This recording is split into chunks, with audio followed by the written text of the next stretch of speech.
Subcommittee for HF 864 underway. Myself, Senator Taylor, Senator Bennett. Thanks for coming. Basically, this is this bill is going back to subcommittee, even though it made it through the House in basically a similar form and made it a good way through the Senate last year. So this is an act relating to certain commercial entities who publish or distribute obscene material on the internet and providing civil penalties. So does anybody have any opening comments? Senator Taylor? I don't. Okay. I'll reserve my comments till later. All right. I'll just go through just as a refresher, since it's been a bit since we talked about it. Basically, this follows along with a number of other states. There's, I think, at least 20 states that have passed something along this lines. I think it's time for Iowa to consider doing the same thing. Basically, it creates civil liability for covered platforms, which are defined in the bill, to perform reasonable age verification, as defined in the bill, of individuals attempting to access obscene material published or distributed by the covered platform. So, I think what we'll do is basically there's good definition here for how the age verification can happen, what the penalties are. Basically, there's not a civil right of action, but instead it's an individual would report it to the AG. The AG will prosecute. There are amounts for that violation, and then if it is something that becomes widespread, then the penalties can rise from 10 to up to as much as $100,000. So anyway, let's start and just go around the room and see what people have to say about this bill this year. So let's start behind me here. Right here. All right. My name is Ryan Ben. I'm with the Family Leader. We're in support of the bill. We believe it's really important that we help parents protect kids from pornography. Although pornography is very commonplace in our society, something we all have some familiarity with, we cannot forget it is dangerous and it causes a lot of harm. It hurts relationships, it ends marriages, it can cause depression, anxiety. Men can become physically abusive after watching it. It hurts women, they feel objectified and lowers their self-esteem. And it's also something that's extremely addictive, almost like a drug in that way. And kids are very much at risk of exposure to it. I mean, kids these days have a cell phone, computer. Different studies have shown that the age of first exposure to pornography for kids is between the age of 7 and 13 years old, so very young. And then over half of those individuals are not finding it on purpose. So there's a lot we can do to help parents protect kids, and appreciate this bill attempts to do that by requiring age verification. This is something, as you mentioned, that I think like 23 states have already done. It's been a bipartisan thing. It's something that SCOTUS has held to be constitutional just this past year. And age verification technology, while we're not all intimately familiar with it yet, it is pretty common these days. It's used in online gambling, alcohol sales, car rentals, and things like that. And it's also important to note this bill does include privacy protection for adults, so that shouldn't be a concern as well. One thing I did want to mention, I know there's been talk of adding a 33% line, as other states have done, to just kind of exempt out anybody with less than 33% obscene material on their website from having the bill apply to them. Family Leader's against that for a few reasons. Number one, it kind of misses the point of what we're getting at. Our goal is to protect kids from seeing any of it, not just some of it. So if you have a website with a million videos and 100,000 of them are pornographic obscene, we still think kids need to be protected from that, even though it's not 33% of the website. Second reason is, in litigation, I'm not quite sure how that works. How do you go to a judge? If you're a plaintiff filing a suit under this law, how do you go to a judge? You have to go watch every video on the website, count how many you're obscene, and by what standard. How does that work? Practical litigation is also a concern. And we also don't want to be constitutionally under-inclusive, like having this bill only apply to certain companies, but not others, when really the harm we're getting at is pornography for kids. So for those reasons, we'd be against the 33% line, but we really appreciate the bill and what we're trying to do to help parents protect kids. Thank you. Let's My name is Tom Chapman. I'm with the Iowa Catholic Conference, and we're registered in support of the bill. As a practical matter, we think this new policy would protect children by simplifying things for parents. Sometimes parents aren't even aware there are filtering options on the phone. They don't know how to technically activate those options. So we think that this would be helpful for parents and puts more of the obligation on the provider.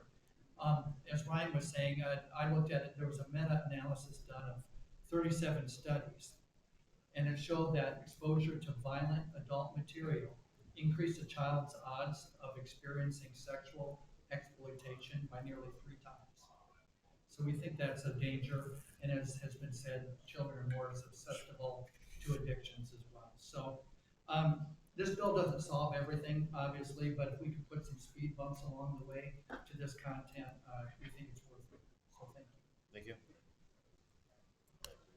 We'll keep going around the room. Go ahead. Mike Triplett, I represent T-Mobile.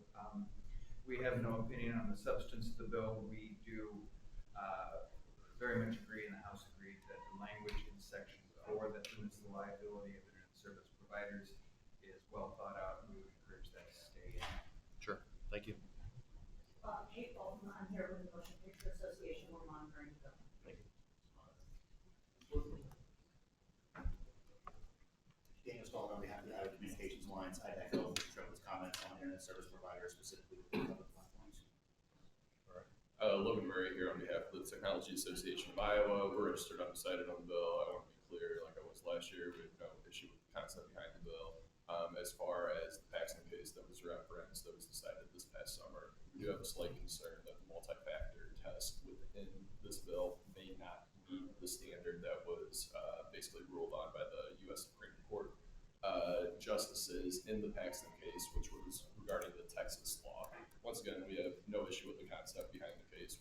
Our concept behind the law, just would recommend following the Paxton case so we don't enact further litigation. Thank you. All right, I think that's everybody around the room. Oh, go ahead. Yes. Well, Danny Carroll, thank you. As Ryan testified, we have some good reasons for support of the bill.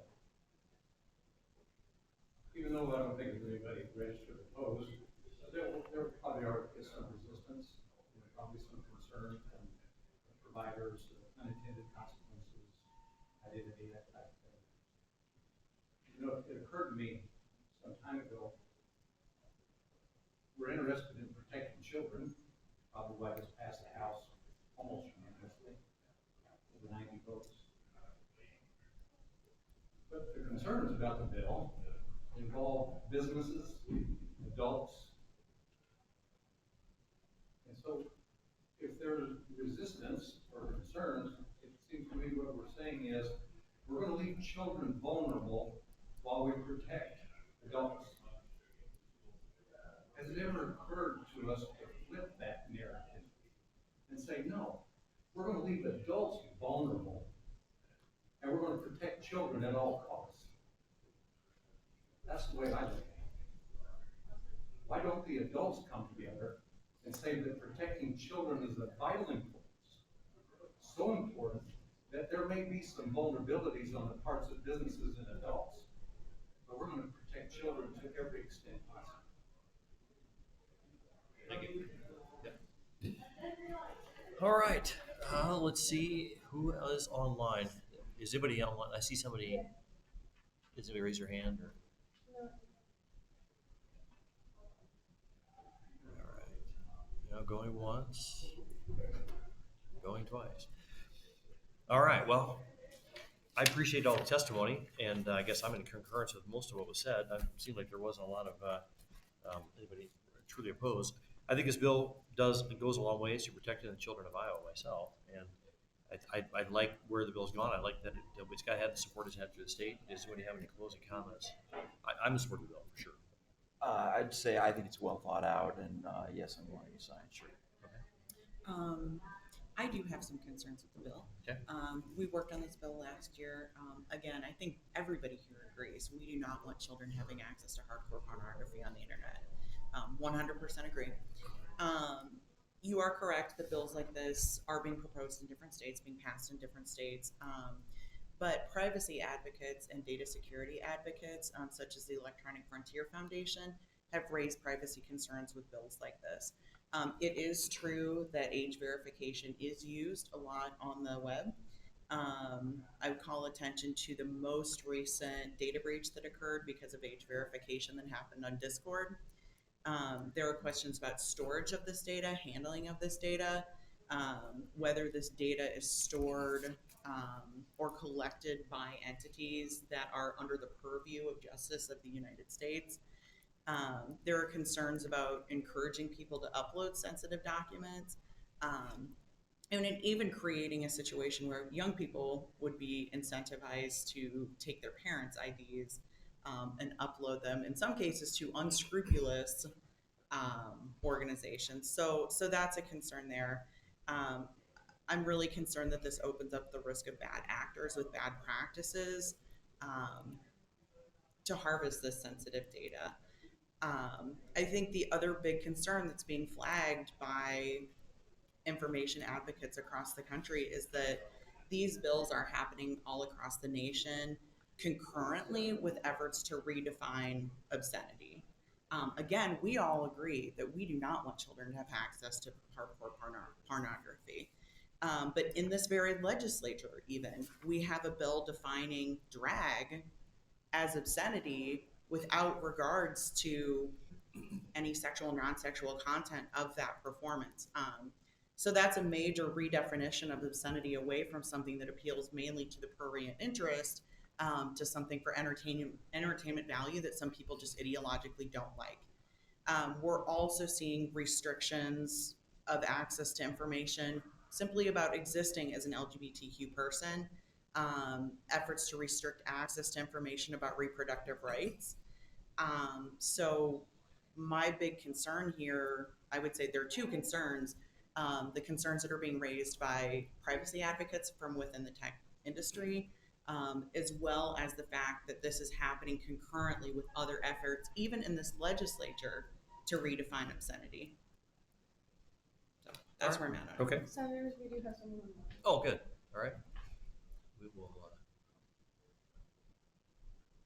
Hi, I am so sorry. I tried to speak earlier. I didn't realize I had to raise my hand. But this is Anita Fisher from Protect My Innocence in Pella. And what was alluded to earlier, there are 23 states that have now enacted online pornography age verification laws, and many states just this last year.